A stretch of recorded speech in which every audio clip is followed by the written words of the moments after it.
Texas Tech football gets back on track with a 49-28 victory over the Houston Cougars and Donovan Smith. The Red Raiders defense did not look great in the first half by any means, but they absolutely balled out in the second half. And if you're part of that hashtag RTDB crew, you got your wish on Saturday for Texas Tech.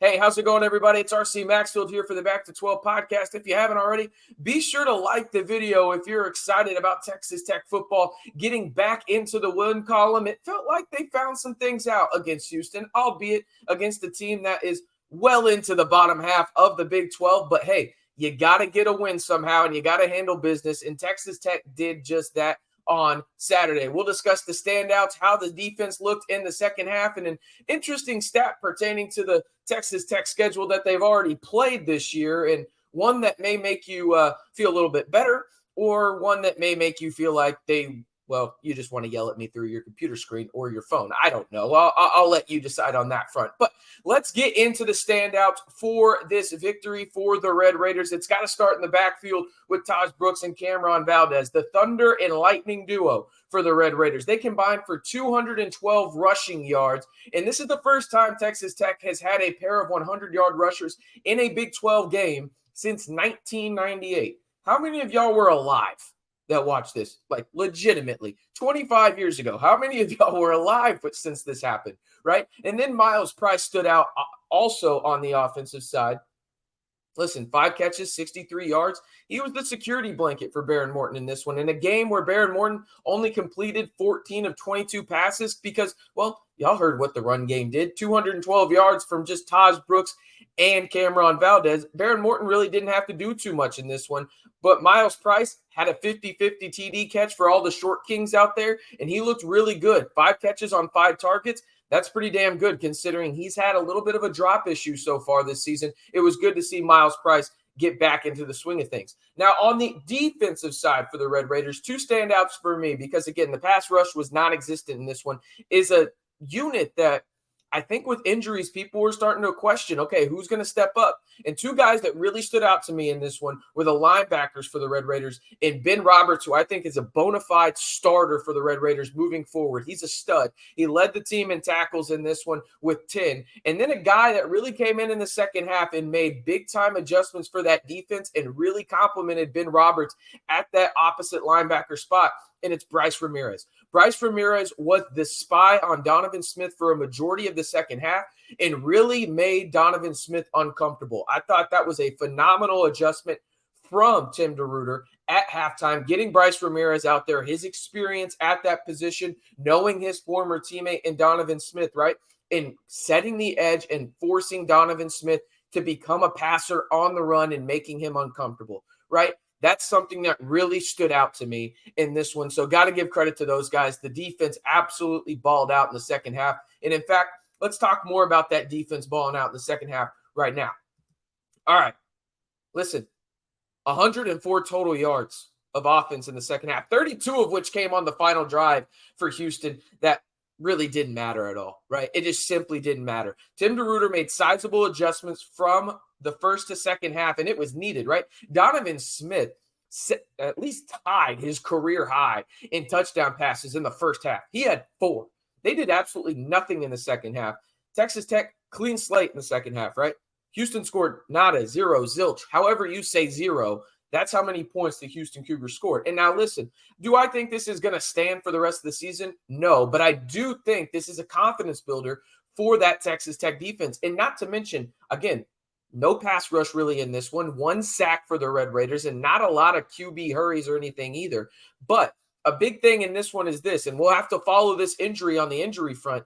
Texas Tech did this in the second half without, in my opinion, the most important player on their defense, right? And the reason I say that is he's the most important player in the secondary, and that's Rabbit, right? You could argue Jalen Hutchings. You could argue Tony Bradford, and to be honest, go for it. I'm not going to disagree with that. But in my opinion, Rabbit is the most important player on the Texas Tech defense because he gets that secondary in order, helps with the linebackers as well, and really can help at all 3 levels for Texas Tech. And he did not play in the second half. The radio crew announced that at halftime that he would not come back. I did not personally hear about what the injury is, but he did not play, right? So you look at what Texas Tech changed in the second half, and that's what really stands out to me, right?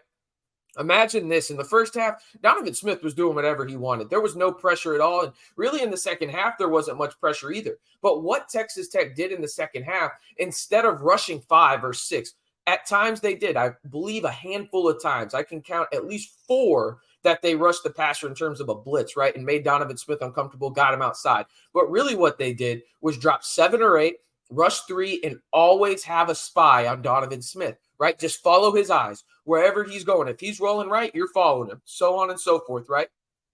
That was something that really made Donovan Smith uncomfortable. And again, the best unit on this team for Texas Tech, I don't know if it's a debate at this point, is the secondary, right? Did they prove that in the first half? No, they got absolutely torched. But in the second half, what all they have to do in terms of really playing long-term seconds in terms of, hey, there's no pass rush here. So instead of only having to guard somebody for 3, maybe 4 seconds, they're having to guard somebody for 5 to 6. And again, that doesn't seem like a long time, but it is in the secondary, right? They do a phenomenal job, and they made a ton of adjustments coming down into the box and really confusing Donovan Smith and dropping back into different coverage looks, right? So that was something that I think you can move forward with if you're Tim DeRuyter and crew, and really saying, okay, maybe we don't have the pass rush we thought we did, right? But now we can throw various looks schematically in terms of dropping 7, 8, whatever it may be, to really confuse other quarterbacks, but always have that spy if needed in certain situations, right? And I think you're going to see that a lot more moving forward. It was something that I really noticed in the second half, but I want to hear from you guys. What is your one word to describe the Texas Tech defense's second half performance versus Houston? Again, only 104 yards of total offense allowed, 32 of that came in the last drive, and they pitched a shutout. 0, nada, zilch points allowed by the Red Raider defense in the second half. All right, let's get into this interesting stat for the Texas Tech schedule. And I want to say this. I posted this in the community, and I posted it over on Twitter. If you haven't followed me on Twitter, do so at RCMB323. It's right there under my name on your screen. I want to preface what I'm about to say in terms of this stat, right? I understand losing is losing, right? There's no way to sugarcoat losing, but I do think that context is key, right? Sometimes in the sense of, okay, who have you played and are they over exceeding the expectations you once thought about that team, right? I get it. Wyoming, you should have won that game, right? Wyoming's 4-1, and their one loss is to number 3 Texas, who they went tied 10-10 into the fourth quarter, and then the Longhorns pulled away. Listen, you should have won that game.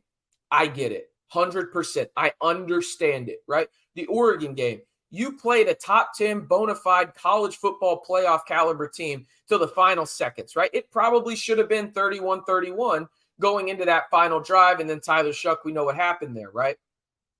West Virginia. West Virginia is a lot better than people think. I, for one, picked West Virginia to be the worst team in the Big 12. I was wrong, right? Neil Brown's got them boys playing inspired, right? Garrett Green is a trooper. That boy is playing on a bum ankle and everything, and he is making it look relatively easy sometimes in certain plays, right? But the big thing with West Virginia, they love to muck it up, right? And they know their role, and they know what to do. Go look at their schedule, okay? West Virginia is probably going to go 8-4, 9-3. Go look at the schedule, right? So they're going to be much better than people thought, specifically me, right? So you look at what Texas Tech has played so far, and I mentioned it. Wyoming, 4-1. Oregon, 5-0. West Virginia's 4-1. That is a total of 13-2. You've lost all those games by one possession. Do I think, again, you shouldn't feel frustrated? No, feel frustrated. They're not living up to expectations. Texas Tech isn't. They're 2-3. That's not good any way you cut it. But also at the same time, I think you have to understand this. Positive and negative regression are a real thing in one-score football games. Texas Tech was all the way on the positive side last year, right? You think about it. Every one-score game they were in, they won. Another perfect example, TCU. Legitimately, every one-score game they were in last year, they won, and it got them to the national title game, right? Now, they got blown out by Georgia, but I would love to go to the national title game and have an opportunity, right? You would as well. So now it's gone to the other side for Texas Tech, where they have lost every one-score game, and they've lost 3 of them, right? positive and negative regression are a real thing. And I'm not saying you shouldn't be frustrated by the expectations that were fed out by people within that program. I'm not. But I also want to say this. I don't think it's doomsday per se. Do I think Texas Tech is going to live up to those expectations? Hell no. I don't think they're going to go 8-4. I don't think they're going to go 9-3. I don't think that's realistic. But I do think there is a scenario where this positive regression swing happens for Texas Tech and they finish in the neighborhood of maybe 6 wins. Now, there's a lot of work to be done. And truth be told, they could go 4-8, right? But I do think looking at the schedule and with a hindsight 2020 view, which is much easier to do than going into the game and really trying to project, right? Like now we know things like Wyoming, they're not the 6th best team in the Mountain West. They're in the top 3. Oregon, we knew that they were a college football playoff contender. They are legitimately now a college football playoff contender. And then West Virginia, a team that I said was going to be the laughing stock of the Big 12. Well, joke's on me now. They're 4-1 and legitimately could go 8-4, 9-3.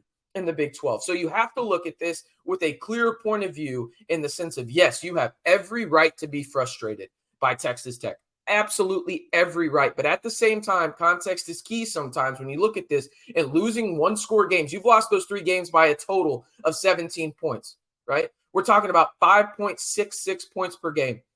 You're in that game if one play goes your way. It didn't. It's fine. Move on. You're 2-3. You have to move on. But there are some positives to look at for Texas Tech, especially now that the fact that you know Behren Morton's going to be the quarterback moving forward. Your run game is what you're going to rely on. And your defense in the second half against Houston looked like it maybe turned a corner in some sense. But you still got to find the pass rush as well. Again, one more time, like the video if you're excited to see Texas Tech back in the win column for this one.